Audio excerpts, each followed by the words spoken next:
ابو while صحابی بیان کرتے ہیں کہ میں نے اللہ کے رسول سے سوال کیا، سرتاج رسول میں نماز میں کھڑا ہوتا ہوں، ان الشیطان یلبس علی قراءتی وصلاتی، شیطان جو ہے مجھے سمجھ نہیں آتی، نہ مجھے پتا چلتا ہے رکعتیں کتنی ہوئی، نہ مجھے پتا چلتا ہے میں کیا پڑھ رہا ہوں، میں کیا کروں؟ آپ نے فرمایا پھر کیا ہے؟ آپ جس حالت میں بھی ہے وَتْفُلْ عَلَى يَسَارِكَ ثَلَاثًا، آپ تھوڑا سا بائیں طرف اپنے چہرے کو موو کریں اور 3 مرتبہ تھتکار دیں کرے، اور ساتھ یہ پڑھیں اعوذ باللہ من خنزب، میں خنزب کے فتنے اور شر سے اللہ تیری پناہ مانگتا ہوں۔ اللہ کے رسول کے صحابی فرماتے ہیں فَفَعَلْتُ ذَلِكَ فَأَذْهَبَهُ اللَّهُ عَنِّي، میں نے ایسا کیا پھر دوبارہ زندگی میں ایسا وصہ نہیں آیا۔ اور آج تو بس اوقات وہ بعض قصے انسان کو بڑا فائدہ دیتے ہیں۔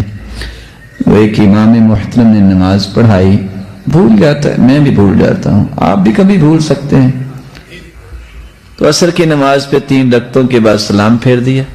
پیچھے سے ایک شخص نے آواز دی کہ جناب آپ نے 3 رکعتیں پڑھی ہیں، 4 نہیں پڑھی۔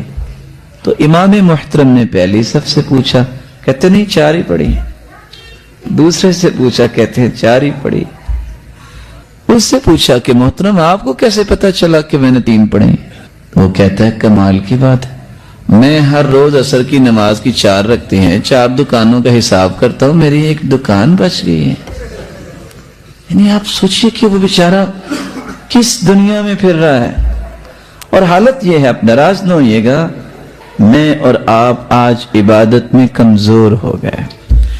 یہ مشن تھا، مجھے یہ بتائیے کہ پاؤں جو ہے، آخر تو انسان اتنا بھی کچا نہیں اللہ نے بنایا، کب انسان کھڑا ہو تو اس کے پاؤں میں ورم آ جاتا ہے، حتی تورمت قدما حتی تتفطر قدما۔ اللہ کے رسول اللہ کے سامنے اتنا کھڑے ہو کے قیام کرتے کہ ان کے پاؤں پھٹ جاتے ہیں۔ کیسے پھٹتے ہیں؟ سیدہ عائشہ نے سوال کیا لِمَ تَصْنَعُ هَذَا يَا رَسُولَ اللَّهِ، اے اللہ کے پیارے پیغمبر آپ اتنی زیادہ عبادت کیوں کرتے ہیں؟ آپ کو تو اللہ نے سرتاج رسول بنایا، آپ کا تو کوئی گناہ نہیں ہے، اللہ تعالیٰ نے آپ کو تو بخشا ہوا ہے۔ تو آپ نے جواب بھی وہ مثالی جواب دیا، افلا احب ان اکون عبدا شکورا، اللہ نے اگر مجھے پوری کائنات سے اعلیٰ بنایا ہے تو میرا شکر بھی تو پوری کائنات سے اعلیٰ ہونا چاہیے نا۔ آپ نے جواب بھی وہ دی۔ رسول اللہ صلی اللہ علیہ وآلہ وسلم کے صحابی ہیں، ان کا نام ہے عثمان بن ابی العاص۔ عثمان بن ابی العاص رضی اللہ تعالیٰ عنہ کہتے ہیں یا رسول اللہ صلی اللہ علیہ وسلم ان الشیطان قد حال بینی وبین صلاتی وقراءتی، شیطان میری نماز اور میری قرات میں حائل ہو جاتا ہے۔ جب میں نماز شروع کرتا ہوں تو طرح طرح کے خیالات آنے شروع ہو جاتے ہیں، اچھا بھی تو وہ کام رہتا تھا، اچھا بھی تو وہ کرنا تھا۔ اور ہو سکتا ہے کہ اللہ نہ کرے آپ کے ساتھ بھی کبھی ایسا مسئلہ ہو، سچ سچ بتانا۔ اللہ کے رسول میں کیا کروں؟ تو آپ صلی اللہ علیہ وسلم نے فرمایا فَإِذَا أَحْسَسْتَ، اگر نماز کے اندر آپ کو کوئی تخیلات کی وادی میں لے جائے شیطان کہ یہ کام ہے اور فلاں کام ہے، تو تم 3 کام کیا کرو۔ کتنے کام؟ پہلا کام وَتْفُلْ عَلَى يَسَارِكَ ثَلَاثًا، آپ قیام میں کھڑے ہیں، آپ رکوع میں ہیں، آپ سجدے میں ہیں، کچھ سمجھ نہیں آ رہی کہ میری کتنی رکعتیں ہوئیں، کچھ سمجھ نہیں آ رہی کہ میں کیا پڑھ رہا ہوں، اور آپ کسی اور خیالات میں چلے گئے ہیں۔ جس حالت میں ہیں اپنے چہرے کو معمولی سا لیفٹ سائڈ پہ موو کرو اور پھر 3 مرتبہ تھتکار دو۔ 3 مرتبہ آپ تھتکاریے۔ کیسے؟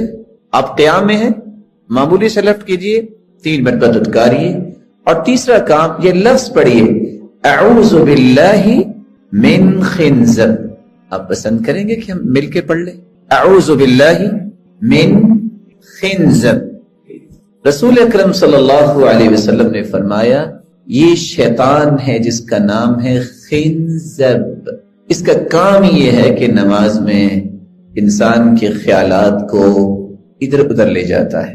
صحابی کہتے ہیں فَفَعَلْتُ ذَلِكَ فَأَذْهَبَهُ اللَّهُ عَنِّي، میں نے یہ علاج کیا، پھر زندگی میں مجھے کبھی نماز میں خیال نہیں آیا۔ اللہ تعالیٰ نے اس مصیبت کو مجھ سے دور فرما دیا۔ اور وہاں نماز ایک بہت عظیم رکن ہے۔ توحید کے بعد نماز ہی ایک ایسا رکن ہے جو تمام ارکان کو جمع کرنے والا ہے۔ کیسے؟ کسی شخص کے پاس اگر زکوٰۃ کا نصاب مکمل نہیں، 7.5 تولے سونے کے برابر مال نہیں، سال نہیں گزرا، باوجود اس کے کہ وہ مسلمان ہے، باوجود اس کے کہ وہ ارکان اسلام کو جانتا ہے، جس کے پاس اتنا مال نہیں، اس مسلمان کے حق میں زکوٰۃ ساقط ہو جاتی ہے۔ ایک شخص حج کرنا چاہتا ہے، اس کے جسم میں طاقت نہیں، اس کے پاس حج کرنے کے لیے مال نہیں، تو ایسے انسان پر حج فرض نہیں ہوتا۔ یہ رکن اس وقت تک اس پہ ساقط رہتا ہے جب تک اس کے پاس مال نہ آ جائے، جسم میں طاقت نہ آ جائے۔ اسی طرح روزہ ہے، ایک شخص اتنا بیمار ہے کہ روزہ برداشت نہیں کر سکتا، تو جب تک یہ صحت مند نہیں ہو جاتا اس وقت تک اس پر روزہ ساقط ہو جاتا ہے۔ یہ روزہ رکھوا بھی دیتا ہے، فدیہ بھی دیتا ہے، لیکن نماز ایک ایسا عظیم رکن ہے، یہ کسی بھی حالت میں ساقط نہیں ہوتا۔ آپ بیمار ہیں، آپ صحت مند ہیں، آپ سفر میں ہیں یا اپنے شہر میں، آپ حالت جنگ میں ہیں یا عام حالات میں، آپ کو نماز پڑھنی ہے۔ بلکہ رسول اللہ صلی اللہ علیہ وسلم نے بیماری کی حالت میں رہنمائی دی ہے، صلی قائما، تم کھڑے ہو کے نماز پڑھو، فإن لم تستطع فقاعدا، تم کھڑے ہو کے نماز نہیں پڑھ سکتے بیٹھ کے نماز پڑھ لو، فإن لم تستطع فعلى جنب، اور اگر بیٹھ کر نماز نہیں پڑھ سکتے تو تم کروٹ کے بل ہو کے نماز پڑھو، لیٹ کے نماز پڑھ لو۔ وفی روایت اخری، اور دوسری روایت میں آتا ہے فأومئ ماء، تم اشارے سے بھی نماز پڑھو گے، رب تعالیٰ تمہیں پوری نماز کا ثواب نصیب فرمائیں گے۔ صحیح بخاری کی روایت ہے، رسول اللہ صلی اللہ علیہ وسلم نے فرمایا اذا مرض العبد او سافر كتب له ما كان يعمل مقيما صحيحا، جو شخص سفر کرتا ہے یا بیمار ہو جاتا ہے، بلا شبہ بیماری کی حالت میں، سفر کی حالت میں وہ خشوع تو نصیب نہیں ہوتا جو انسان کو صحت کی حالت میں نصیب ہو سکتا ہے، اور اپنے ہی شہر میں، اپنے ہی گھر کے قریب کسی مسجد میں پڑھتا ہے۔ اللہ کے پیارے پیغمبر کا فرمان سنیے، کوئی سفر میں ہو یا وہ بیمار ہے، رب تعالیٰ اسے اس نماز کا اجر نصیب فرماتے ہیں جو اس نے خوبصورت نماز پڑھی ہوتی۔ نماز کیا ہے؟ نماز کے ثمرات کیا ہے؟ یہ ایک مسلمان کو سمجھنے چاہیے۔ جس طرح روزہ رکھنا ضروری ہے، اسی طرح اس سے ضروری یہ ہے کہ ہماری فرض نماز میں کوئی کوتاہی یہ بر وقت ادا کی جائے۔ عربی زبان میں الصلاۃ نماز کو کہتے ہیں، اس کا مطلب نماز پڑھنا بھی ہے، دعا کرنا بھی ہے، تسبیح کرنا بھی ہے، کسی چیز پر متوجہ ہونا بھی ہے، برکت دینا بھی ہے۔ جو انسان نماز پڑھتا ہے جس میں اللہ کی تسبیح اور دعائیں بھی ہیں، اور قلب و قالب سے متوجہ ہو کر جب رب تعالیٰ کے سامنے کھڑا ہو جاتا ہے تو رب تعالیٰ اسے برکتوں سے بھی نوازتے ہیں اور رحمتوں سے بھی نوازتے ہیں۔ اس لیے نماز کی اہمیت کو بیان کرتے ہوئے رسول اللہ صلی اللہ علیہ وسلم نے فرمایا رأس الامر الاسلام وعمودہ الصلاۃ، سب سے بڑا کام اسلام ہے، دین کی بنیاد اسلام ہے اور اس کا ستون نماز ہے۔ بچوں کو ابتدائی سالوں میں ہی نماز کی رغبت دلاؤ، آپ کا فرمان معظم ہے مروا اولادکم بالصلاۃ وهم ابناء 7 سنین، جب بچے 7 سال کے ہو جائیں ان کو نماز کا حکم دو، واضربوهم علیہا وهم ابناء 10، اور جب ان کی عمر 10 سال ہو جائے اور وہ نماز نہ پڑھے تو انہیں ادب بھی سکھاؤ، ان کو مار کے بھی نماز پڑھاؤ، وفرقوا بینہم فی المضاجع، اور ان کے بستر جدا جدا کر دو، بہن بھائی، بھائی بھائی، اور آپس میں 2 بہنیں، ان کے سب کے بستر جدا کر دو۔ یہ وہ تربیت کے پہلو ہیں جو رسول اللہ صلی اللہ علیہ وسلم نے امت کو دیے، جیسا کہ سنن ابی داود اور جامع الترمذی کی روایت۔ رسول اللہ صلی اللہ علیہ وسلم پر قرآن نازل ہوتا ہے کہ نماز ہر حال میں فرض ہے۔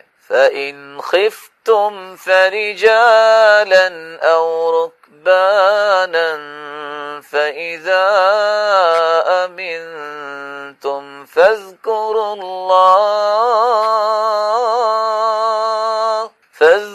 اللَّهَ كَمَا علمكم ما لم تكونوا تعلمون.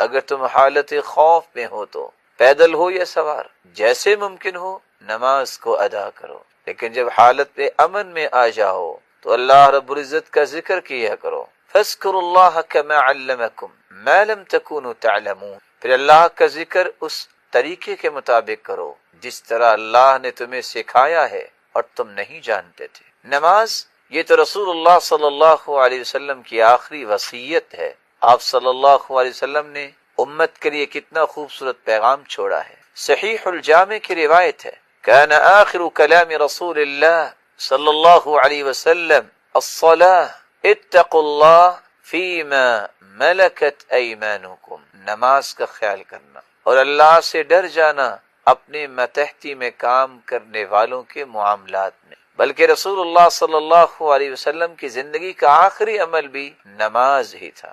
سیدہ عائشہ رضی اللہ تعالی عنہ روایت کرتی، صحیح بخاری اور صحیح مسلم کی روایت ہے، لما مرض رسول اللہ صلی اللہ علیہ وسلم، جب رسول اللہ صلی اللہ علیہ وسلم بیمار ہوئے، فخرج یہادی بین رجلین، تو دو آدمیوں کے درمیان اللہ کے پیارے پیغمبر نے اپنے آپ کو دو آدمیوں کے درمیان دونوں پہ ٹیک لگا کے چلتے ہوئے مسجد کی طرف آئے. اور سیدہ عائشہ فرماتی کہ انی انظر رجلی تحطان من الوجع، اللہ کے رسول صلی اللہ علیہ وآلہ وسلم کے دونوں پاؤں کو میں دیکھ رہی تھی کہ وہ کمزوری کی وجہ سے، تکلیف کی وجہ سے زمین پر گھسٹ رہے تھے. اور اس حالت میں بھی آپ صلی اللہ علیہ وسلم مسجد میں آ کے انہوں نے نماز پڑھی. اور اس لیے عبداللہ ابن مسعود رضی اللہ تعالی عنہ تو یہ کہا کرتے تھے، لو انکم صلیتم فی بیوتکم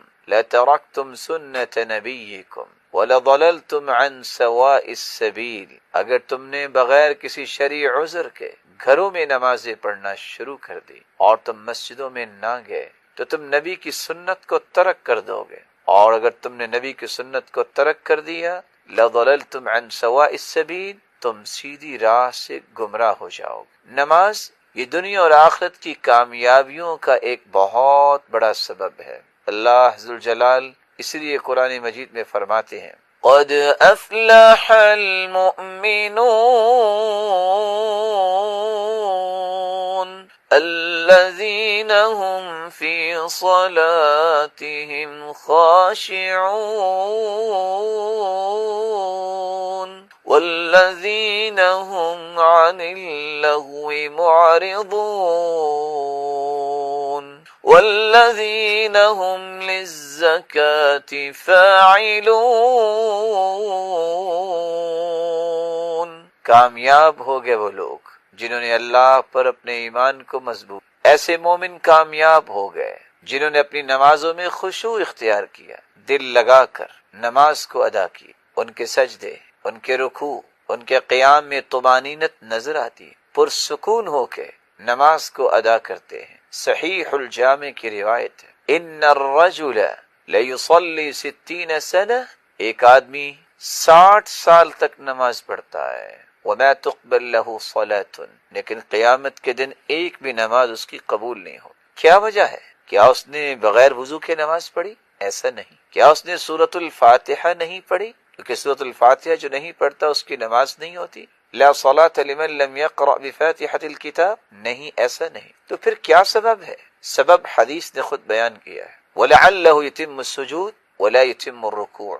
وہ سجدے تو مکمل کرتا ہے لیکن رکوع میں کمی کرتا ہے. اس لیے رکوع ہو، سجدہ ہو، قیام ہو، تشہد ہو، بین السجدتین ہو، انسان کو دو باتیں کبھی نہیں بھلانی چاہیے، اطمینان اور سکون کے ساتھ رکوع کرے، سجدہ کرے، قیام کرے، اور یرجع کل فقار الی مکانی، رکوع میں بھی جائے، اطمینان کے ساتھ جائے، جب اٹھے بالکل سیدھا کھڑا ہو جائے کہ ہر جوڑ اپنی جگہ پہ واپس آ جائے. رکوع سے سر اٹھا کے زمین پر دے مارنا یہ نماز نہیں. سجدوں سے سر اٹھانا اور بالکل سیدھا بیٹھنے سے پہلے ہی زمین پہ اپنے سر کو رکھ دینا یہ سجدہ نہیں. اس لیے حذیفہ رضی اللہ تعالی عنہ نے جب ایک شخص کو دیکھا کہ وہ رکوع اور سجدے مکمل نہیں کر رہا تھا، انہوں نے سوال کیا کب سے یہ نماز پڑھ رہے ہو؟ اس شخص نے جواب دیا 40 سال سے نماز. تو حذیفہ رضی اللہ تعالی عنہ نے اس لیے کہا تھا ما صلیت، تم نے 40 سال سے نماز پڑھی نہیں.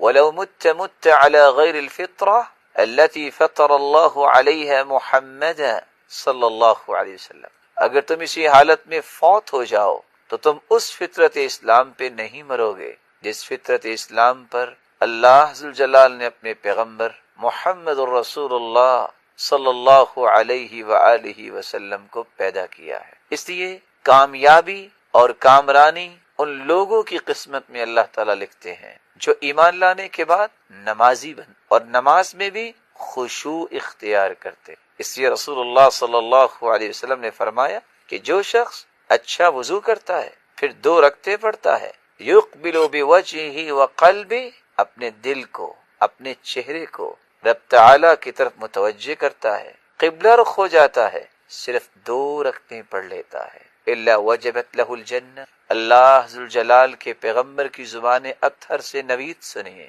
اس کے لیے جنت واجب ہو جاتی. رسول اللہ صلی اللہ علیہ وسلم نے تو یہاں تک فرمایا، صحیح بخاری اور صحیح مسلم کی روایت، نماز افضل ترین اعمال میں سے ہے. صحیح الجامع اور سلسلہ صحیحہ کی روایت ہے، رسول اللہ صلی اللہ علیہ وسلم نے فرمایا ما عمل ابن آدم شيئا افضل من الصلاة وصلاح ذات البین وخلق حسن. آدم کی اولاد سب سے افضل عمل اگر کرتی ہے تو وہ 3 ہے. سب سے پہلا کام نماز پڑھنا، دوسرا کام 2 مسلمانوں کے درمیان صلح کروانا، تیسرا کام اچھا اخلاق اختیار کرنا. جو شخص نمازی ہے، نمازی بننے کے ساتھ ساتھ وہ امت کو جوڑنے کا کام کرتا ہے، رشتہ داروں کو ملانے کا کام کرتا ہے اور اس کا اخلاق اچھا ہے، اس سے بہترین عمل کوئی بھی کرنے والا نہیں ہے. رب تعالی سے دعا ہے اللہ ذوالجلال ہم سب کو مضبوط نمازی بنائے، بر وقت اور باجماعت نماز ادا کرنے والے بنائے، اور ہماری اولادوں کو بھی نماز کا پابند بنائے. اور یہاں رک کے میں یہ اشارہ کر دوں، ساری رات تہجد میں کھڑے رہنا، تراویح پڑھنا، قیام کرنا اور ساری رات قیام میں رو رو کے گزارنا اور آنسوؤں کی جھڑی لگا دینا، اس سے قیمتی وہ پسینے کا ایک قطرہ ہے جو ظہر کی نماز پڑھنے کے لیے آپ مسجد جاتے وقت گرمی کی شدت اور حدت کی وجہ سے اپنی پیشانی پہ محسوس کریں گے، کیونکہ فرض نماز ہے ظہر کی اور نوافل ہیں یہ قیام. اس لیے کبھی بھی فرائض کے اندر کمی نہیں ہونی چاہیے، نماز کی پابندی کی، خصوصاً اس مبارک مہینے کے اندر یہ طے کر لیجئے جو آئندہ تک یہ عادت بن جائے میں نماز کو بر وقت پڑھوں گا، جماعت کے ساتھ پڑھوں گا. اس لیے رسول اللہ صلی اللہ علیہ وسلم نے فرمایا تھا من صلی للہ 40 یوما فی جماعہ یدرک التکبیرۃ الاولی کتبت له براءۃ من النار وبراءۃ من النفاق. جو شخص 40 دن باجماعت نماز ادا کرتا ہے تکبیر اولی کے ساتھ، اس کو 2 انعامات سے نوازا جاتا ہے. ایک تو وہ منافق نہیں ہوگا، دوسرا وہ جہنم سے آزاد کر دیا جائے گا. رب تعالی ہمیں نفاق سے بھی بچائے اور جہنم سے آزاد فرمائے اور ہم سب کی عبادتوں کو قبول و منظور فرمائے. رسول اللہ صلی اللہ علیہ وسلم کے پاس کچھ لوگ آئے، مشرکین آ کے سوال کرتے ہیں اپنے رب کا نسب نامہ تو بیان کیجئے. تو اللہ رب العزت نے سورۃ الاخلاص کو نازل کر دیا. قل هو اللہ احد، کہہ دیجئے وہ اللہ ایک ہے. اللہ الصمد، اللہ بے نیاز ہے. لم یلد ولم یولد، نہ اس نے جنا اور نہ وہ جنا گیا، یعنی نہ اس کی اولاد ہے اور نہ ہی وہ کسی کی اولاد ہے. ولم یکن لہ کفوا احد، اور نہیں ہے اس کے لیے برابر کا کوئی ایک بھی. ولم یکن لہ کفوا احد، کوئی بھی اس کا ہمسر نہیں ہے.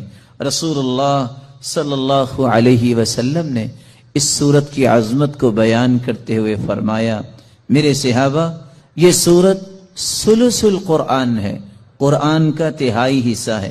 والذی نفسی بیدی، اس ذات کی قسم جس کے ہاتھ میں میری جان ہے، انہا لتعدل ثلث القرآن، یہ سورت اخلاص قرآن مجید کا 1/3 حصہ ہے. اور دوسری روایت کے الفاظ ہیں رسول اللہ صلی اللہ علیہ وسلم نے فرمایا تم میں سے ہر شخص یہ کام تو کر سکتا ہے اگر وہ کرنا چاہے. وہ کام کیا ہے؟ تم میں سے کوئی اس بات سے عاجز ہے کہ وہ ایک رات میں تہائی قرآن پڑھ لے؟ اَيَعْجِزُ أَحَدُكُمْ أَن يَقْرَأَ ثُلُثَ الْقُرْآنِ فِي لَيْلَةٍ فَإِنَّهُ مَنْ قَرَأَ قُلْ هُوَ اللَّهُ أَحَدٌ اللَّهُ الصَّمَدُ فِي لَيْلَةٍ فَقَدْ قَرَأَ لَيْلَتَهُ ثُلُثَ الْقُرْآنِ. جو رات کے وقت سورۃ الاخلاص کی تلاوت کر لیتا ہے گویا کہ اس نے قرآن کا تہائی حصہ پڑھ لیا. قرآن کے تہائی حصے کا معنی بیان کرتے ہوئے علماء نے یہ بھی لکھا ہے کہ قرآن مجید کے اندر 3 اساسی مقاصد بیان کیے گئے ہیں. اللہ کی توحید کو بیان کیا گیا، اللہ کے اوامر اور نواہی کو بیان کیا گیا، اللہ تعالیٰ کے پیارے پیغمبروں اور پھر ان کی قوموں کے اخبار و قصص کو بیان کیا گیا.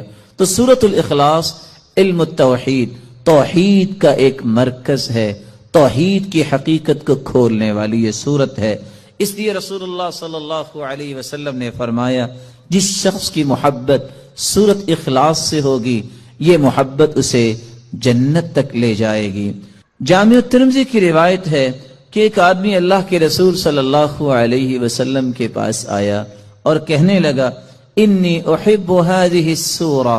اللہ کے رسول صلی اللہ علیہ وسلم مجھے اس سورت سے بہت محبت ہے. کون سی سورت؟ قل هو اللہ احد. فقال ان حبک ایاها یدخلک الجنہ. یاد رکھنا اس سورت کے ساتھ تیری محبت تمہیں جنت میں لے جائے گی. یہاں تک رسول اللہ صلی اللہ علیہ وسلم نے فرمایا من قرأ قل هو اللہ احد 10 مرات بنى اللہ له بیتا فی الجنہ. جو شخص 10 مرتبہ سورۃ الاخلاص پڑھ لیتا ہے اللہ تعالیٰ اس کا جنت میں گھر بنا دیتے ہیں. یہی وجہ ہے رسول اللہ صلی اللہ علیہ وسلم نے فرمایا کہ سورۃ الاخلاص قرآن مجید کی بہترین سورت ہے. نعم السورتان ہما یقرآن فی الرکعتین قبل الفجر. قرآن مجید کی سب سے خوبصورت صورتیں جو فجر کی نماز سے پہلے 2 رکعتوں کے اندر پڑھی جاتی ہیں. قل یا ایھا الکافرون اور قل هو اللہ احد. بلکہ اس سورت کے الفاظ اللہ کے ہاں اتنا مقام رکھتے ہیں، ان الفاظ کے ساتھ اگر دعا کی جائے تو یہ اس میں اعظم بن جاتا ہے. جو بھی دعا کی جائے اللہ اس دعا کو رد نہیں کرتے. رسول اللہ صلی اللہ علیہ وسلم کے صحابی بیان کرتے ہیں میں رسول اللہ صلی اللہ علیہ وسلم کے ساتھ مسجد میں داخل ہوا. ایک شخص نماز پڑھ رہا تھا اور دعا کر رہا تھا اللہم انی اسألک بأنی اشہد ان لا الہ الا انت الاحد الصمد الذي لم يلد ولم يولد ولم يكن له كفوا احد. ان الفاظ کے ساتھ اس نے دعا کی تو اللہ کے رسول صلی اللہ علیہ وسلم فرمانے لگے والذی نفسی بیدی لقد سأله باسمه الاعظم الذي اذا سئل به اعطى واذا دعی به اجاب. اس ذات کی قسم جس کے ہاتھ میں میری جان ہے اس شخص نے اسم اعظم کے ساتھ دعا کی اور جو ان کلمات کے ساتھ دعا کرتا ہے جو بھی سوال کرتا ہے اللہ رب العزت اسے عطا کر دیتے ہیں. جو بھی دعا کرتا ہے اللہ رب العزت اس کی دعا کو قبول فرماتے ہیں. بلکہ رسول اللہ صلی اللہ علیہ وسلم نے فرمایا جو سورۃ الاخلاص کی تلاوت کرتا ہے اللہ رب العزت اس کے گناہوں کو بھی معاف فرما دیتے ہیں. 1 مرتبہ نہیں آپ نے 3 مرتبہ فرمایا قل یا ایھا الکافرون فقال قد برئ من الشرک. ایک آدمی کو قل یا ایھا الکافرون پڑھتے سنا آپ نے فرمایا یہ شرک سے بری ہو گیا. دوسرے شخص کو سنا وہ قل هو اللہ احد پڑھ رہا تھا فقال غفر له. اللہ رب العزت نے اس کے گناہوں کو معاف کر دیا ہے. رسول اللہ صلی اللہ علیہ وسلم کے صحابی سیدنا کعب رضی اللہ تعالی عنہ نے کتنی خوبصورت بات کی. فرمایا کرتے تھے السماوات السبع والارضون السبع. 7 آسمان اور 7 زمینوں کی بنیاد اسست علی هذه السورہ اس کی بنیاد اس سورت اخلاص پر رکھی گئی ہے. رسول اللہ صلی اللہ علیہ وسلم نے اسی لیے صحابہ کرام کو اس بات کی نوید سنائی کہ جب ایک شخص سفر میں نکلا، جب بھی وہ نماز پڑھاتا تو سورۃ الاخلاص کی تلاوت بھی کیا کرتا۔ صحابہ کرام نے یہ بات رسول اللہ صلی اللہ علیہ وسلم تک پہنچائی۔ آپ نے سوال کیا، میرے صحابی آپ یہ کیوں کرتے ہیں؟ تو صحابی نے جواب دیا، اللہ کے رسول صلی اللہ علیہ وسلم اس سورت کے ساتھ مجھے محبت بہت ہے، فرمایا تیری یہ محبت قیامت کے دن تجھے جنت لے جائے گی۔ رسول اللہ صلی اللہ علیہ وسلم نے سورۃ الاخلاص کے ساتھ ساتھ بقیہ دو صورتیں سورۃ الفلق اور سورۃ الناس، ان تینوں صورتوں کی تلاوت کے بارے میں بھی مسلمانوں کو نوید سنائی کہ انجیل اور زبور اور تورات کے اندر ایسی کوئی صورتیں نہیں جس طرح کی یہ تین صورتیں ہیں، بلکہ رسول اللہ صلی اللہ علیہ وسلم نے فرمایا، مسلمانوں قل هو اللہ احد والمعوذتین، قل هو اللہ احد اور آخری دو صورتیں حین تمسی وتصبح 3 مرات تکفیک من کل شیء، اگر کوئی شخص 3 مرتبہ پڑھ لیتا ہے صبح کے وقت اور 3 مرتبہ پڑھ لیتا ہے شام کے وقت، تو ہر چیز سے یہ تینوں صورتیں کفایت کر جائیں گی۔ رسول اللہ صلی اللہ علیہ وسلم نے ان تین صورتوں کو بہترین دم قرار دیا۔ رسول اللہ صلی اللہ علیہ وسلم کی زوجہ مطہرہ قد افلح المؤمنون الذين هم في صلاتهم خاشعون والذين هم عن اللغو معرضون والذين هم للزكاة فاعلون والذين هم لفروجهم حافظون۔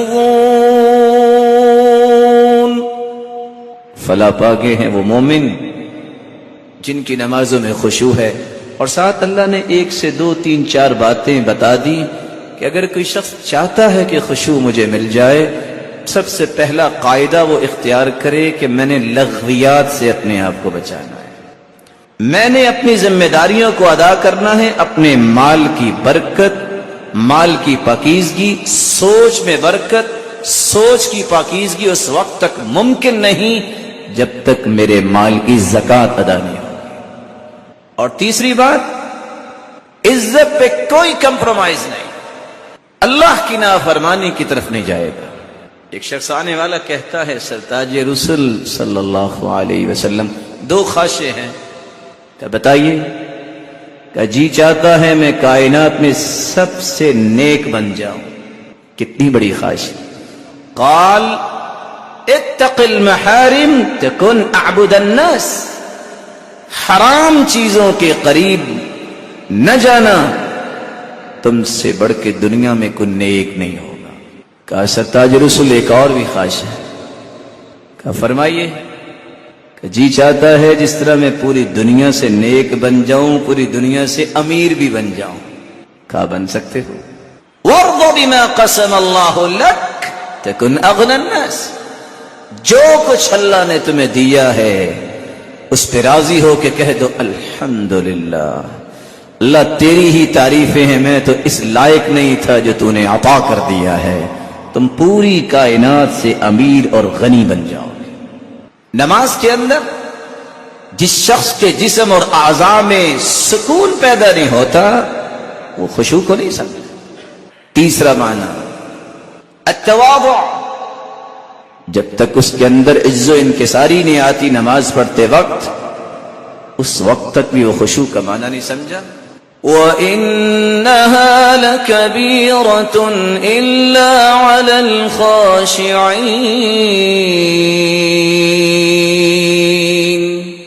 یہ نماز بھاری اور بوجھل کن پہ ہوتی ہے؟ سوائے ان کے جو خشوع اختیار کرنے والے ہیں، جو لوگ تواضع اختیار کرنے والے ہیں، رب کو اپنا رب مان کے اپنی کوئی حیثیت نہیں سمجھتے، اللہ تعالیٰ ان پہ پھر یہ نماز ہلکی کر دیتے ہیں۔ اور سچ کہا امام ابن القیم رحمۃ اللہ علیہ نے، جس شخص پہ عبادات بھاری اور بوجھل ہو جائیں اس شخص نے اپنے آپ کو اللہ کے ہاں ہلکا کر لیا ہے، اور جس شخص کے ہاں عبادات آسان ہو جائیں، ہلکی ہو جائیں، اس سے قیمتی اور بلند و بالا مقام والا انسان اللہ کے ہاں ہے ہی کوئی نہیں۔ چوتھا معنی الخوف، جب تک دل میں خوف نہیں اس وقت تک خشوع نہیں آتا۔ وَيَدْعُونَنَا رَغَبًا وَرَهَبًا وَكَانُوا لَنَا خَاشِعِينَ۔ اللہ رب العزت فرماتے ہیں وہ لوگ ہمیں پکارتے ہیں رغبت میں اور رہبت میں، خوف بھی ہوتا ہے ان کے دل میں نہ جانے قبول ہوگی کہ نہیں ہوگی، اور امید بھی ہوتی ہے کہ ہاں اللہ ضائع نہیں کرے گا۔ وَكَانُوا لَنَا خَاشِعِينَ، لیکن باوجود کے عبادات اور اللہ کے اوامر کی پابندی کرنے کے باوجود بھی ان کے اندر خوف پایا جاتا ہے۔ اور کیسا خوف؟ عمر رضی اللہ تعالیٰ عنہ جب آخری سانسوں میں تھے تو عبداللہ بن عباس رضی اللہ تعالیٰ عنہ تشریف لائے اور کہتے ہیں آپ کیوں پریشان ہیں؟ لَكَ قَدَمٌ فِي الْإِسْلَامِ، آپ نے اسلام کے لیے اتنا کچھ کیا؟ کہتے ہیں بس یا ابن عباس، اے عبداللہ بن عباس، بس اور کچھ نہ کہو، قیامت کے دن اللہ مجھے برابر برابر چھوڑ دے، نہ مجھ سے کچھ لے نہ مجھے کچھ دے، میں اس پہ بھی راضی ہوں۔ آج ہم نے کچھ کیا نہیں ہوتا تو ہم کس کس چیز کے نعرے لگا دیتے ہیں۔ یہ اس ہستی کی بات ہے جس کی رائے پہ قرآن اترا کرتا تھا، جس کا تسلط شیطان پہ ایسا تھا جس راستے پہ عمر چلتے شیطان وہ راستہ چھوڑ دیتا تھا۔ یہ وہ شخص ہے جس کو اللہ تعالیٰ نے اسلام کی قوت کے لیے اپنے پیارے پیغمبر کی صحبت میں بھیجا، اور اللہ نے پھر اسلام کو قوت دی، اور وہ خوف کس چیز کا محسوس کر رہے ہیں کہ مجھے برابر برابر چھوڑ دے اللہ تعالیٰ تو میں اس پہ بھی راضی ہوں۔ پانچواں معنی اليبس والجمود، وَتَرَى الْأَرْضَ خَاشِعَةً فَإِذَا أَنزَلْنَا عَلَيْهَا الْمَاءَ اهْتَزَّتْ وَرَبَتْ۔ وَتَرَى الْأَرْضَ خَاشِعَةً، تم دیکھو گے، تم دیکھتے ہو زمین جامد ہے، سخت زمین ہے، حرکت نہیں کرتی، جو ہی پانی اس میں اللہ رب العزت کی طرف سے نازل ہوتا ہے اہتزت وربت، کس طرح اس سے بالیاں اور پھول اور کس طرح ہریالی نکلتی ہے۔ جس طرح زمین حرکت نہیں کرتی اس طرح نماز کے اندر کیفیت ہو، حرکت نہ کرے۔ ہاں انسان ہے، وہ حرکات جو انسانی بشریت کے تقاضے کے مطابق اس کی کنٹرول میں نہیں، رکوع سجدہ تو کرے گا لیکن دائیں دیکھ رہا ہے نماز میں، بائیں دیکھ رہا ہے، اور کبھی دیکھ رہا ہے کہ چھت کیسی مسجد والوں نے بنائی ہے، پنکھے شمار کر رہا ہے۔ میرے پیارے بھائی یہ آپ کی ذمہ داری تو نہیں، وہ جنہوں نے مسجد کا اہتمام کیا ہے ان کے پاس بہت تجربہ ہے، وہ اور اچھا بنا سکتے ہیں، آپ بالکل ٹینشن نہ لیں، آپ اپنی نماز کو خوبصورت بنائیں۔ اس لیے حسن بصری رحمت اللہ علیہ نے جب دیکھا کہ ایک آدمی کبھی بالوں کے ساتھ ادھر کھیل رہا ہے کبھی ادھر کھیل رہا ہے تو کہتے ہیں لو خشع قلبہ لخشعت جوارحہ، اگر اس کے دل میں خشوع ہوتا تو اس کے جسم کے اعضاء، ہاتھوں اور بقیہ اعضاء میں بھی خشوع ہوتا۔ اس کے دل میں خشوع نہیں ہے تو اس کو پرواہ نہیں ہے، جدھر سے ہاتھ جاتا ہے جانے۔